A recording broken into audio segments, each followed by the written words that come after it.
일단 인터뷰에 응해주신 분한테 제가 이제 편하게 진행하시면 된다고 말씀을 드려야 되는데, 제가 사실은 좀 부담스럽습니다. 부담스럽고, 이제 제가 82학번인데, 저희들 세대는 선생님이 일종의 전설이니까, 이제 DJ 정권의 가장 큰 그 실책이라면은, 결과를 알 수는 없지만 차기 정권에서 수구 세력들이 다시 등장하고 결집할 수 있는 발판을 마련해 준 것이 아닌가, 이런 판단들을 하거든요. 이제 좀 첫 질문부터 무거울지 모르겠는데, 포괄적으로 DJ 정권에 대해서, 5년에 대해서 평가를 해 주신다는 거 어떻습니까? 김대중 정권 지난 이제 5년이 다 됐는데, 적대적 남북 관계를 화해와 협력 관계로 전환시키는데 일정한 성공을 합니다. 이거 빼고 나머지 모든 분야에서 실패를 했어요. 그러니까 특히 이제 그 중에서도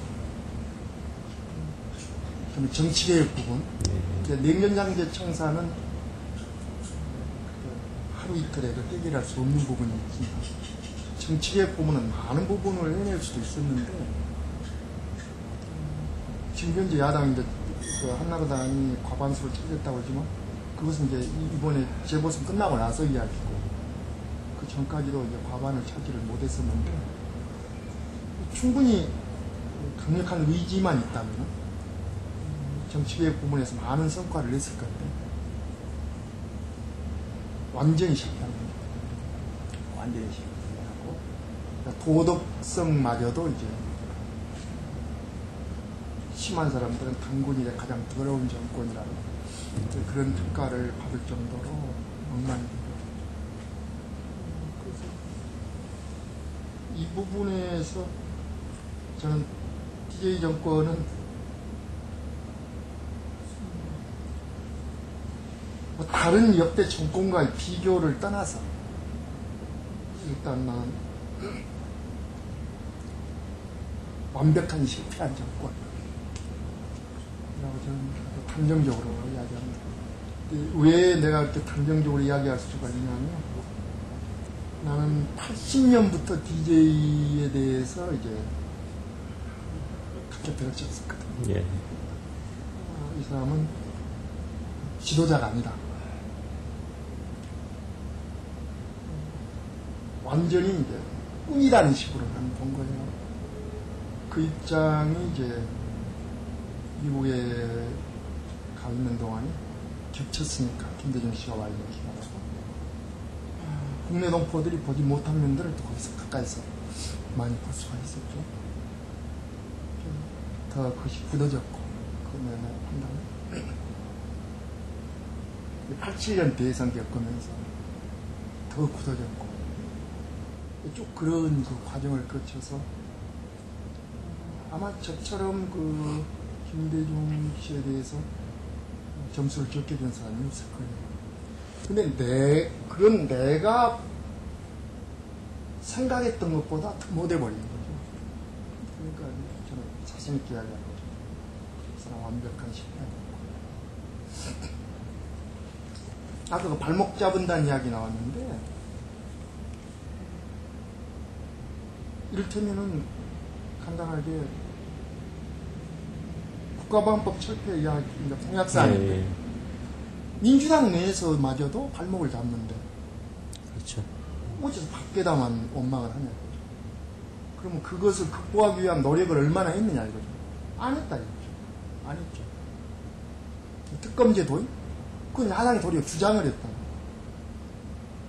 근데 자기는 공약사항이면서 안 한 거예요. 발목을 누가 잡아요? 잡은 사람 없지.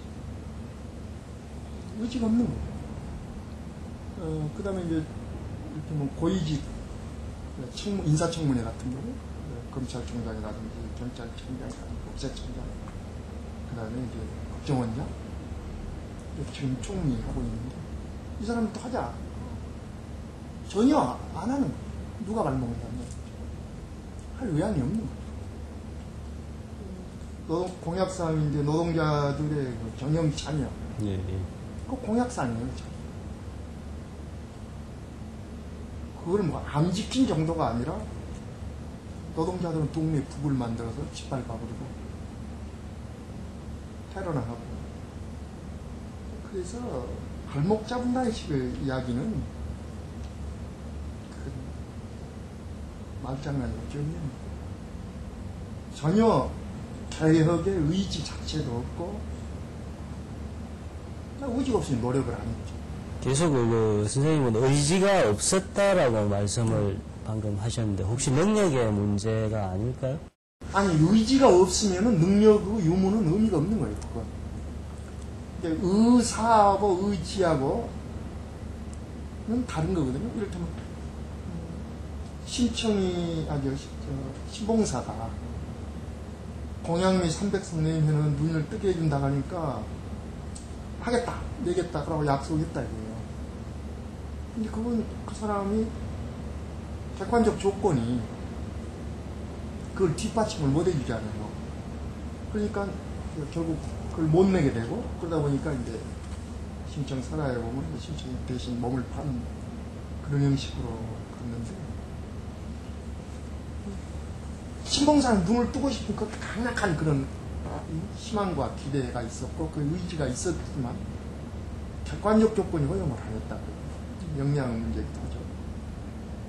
근데 지금 신봉사하고 비교하게 되면 DJ는 그런 정도가 아니에요. 객관적 조건을 충분히 활용할 수 있는데도 활용을 하지 않는 거죠. 그 이유는 뭐냐면 의지가 없기 때문에. 의지. 충분히. 예를 들면 내가 보면은 미국에 있으면서 보면은 존나 자꾸 미국에서 한 11년 살다 보니까 가끔 미국 이야기를 많이 하는데 이를테면 상하원이 야당이 장악하고 있다. 예.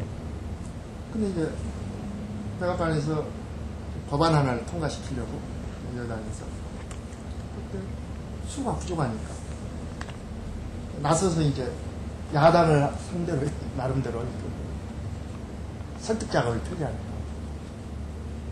그러면 대통령이 직접 야당의 어떤 핵심 의원들이라든지 지도자들, 의원들, 앞장서 반대하는 사람들 할 때 직접 전화하고 초대해서 백악관에 식사하면서 호소하고 이제 대통령부터가 앞장을 서는 거예요.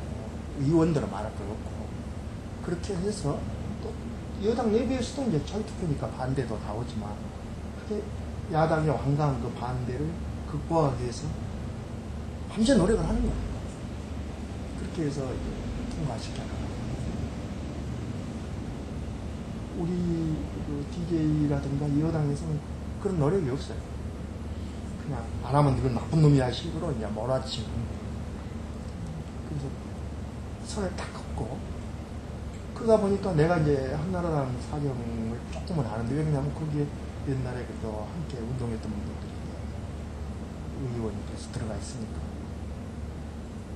그 소수지만 그분들의 입장은 지극히 계획적이라고. 그래서 예를 들면 김대중 씨가 국가보안법, 민주당하고 김대중 씨가 국가보안법을 개정한다든가 뭐 특검제를 개방한다 등등 할 때 자꾸 호응할 준비가 돼 있는 거예요. 대북 정책에 대해서 기본적으로 동의하고 있고 그리고 당의 그 지도부의 그 행태에 대해서 그 수구 반동적인 그런 행태에 대해서 공개하고 그런데도 이들의 힘을 활용할 생각을 안 하는 거예요. 그냥 다 나쁜 놈으로 싸잡아서 몰아버리고 그런 경우를 제가 많이 봤거든요. 그래서 객관적 조건이라보다는 의지의 부족이다. 대북 정책에서도 여론조사하면 초기부터 그렇지만 굉장히 높지 않아요, 지지가. 그런데 왜 계속 이들을 실망하게 하고 이탈하게 만드는가?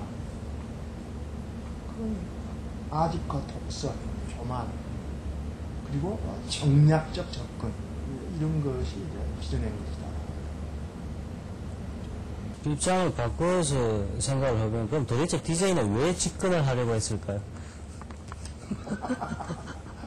그렇게 능력도 없고 의지도 없는 그런 정권이 사람이 일템 대중들은 저희들은 흔히들 이제 어떤 DJ에 대한 환상을 가지고 있었단 말이에요. 운동권조차도 그 자체가 수십 년간 이제 저희들 스스로 만들어낸 이미지 조작인지 아니면 어느 시점에서 DJ가 변화를 한 것인지 그런 지점들은 어떻게 아니, 난 아까도 생각하십니까? 말씀드렸지만 10년부터 나는 그렇게 봤기 때문에 DJ가 변화됐다고 나는 봐요. 난 지금부터 그렇게 됐다고.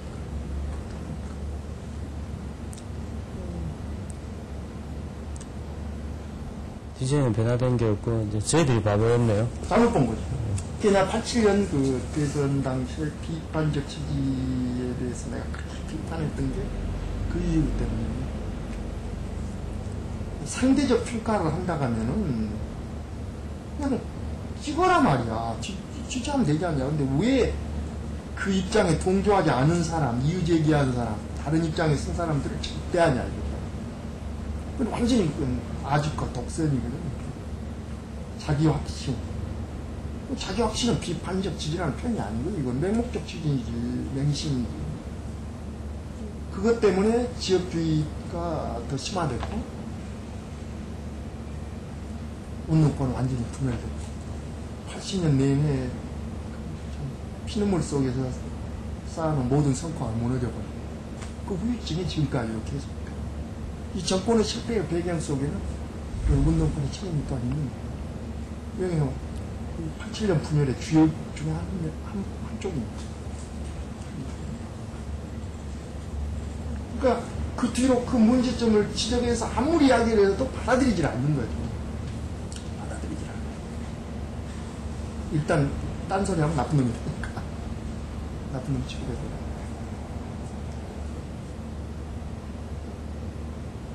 필요한 거 없습니다.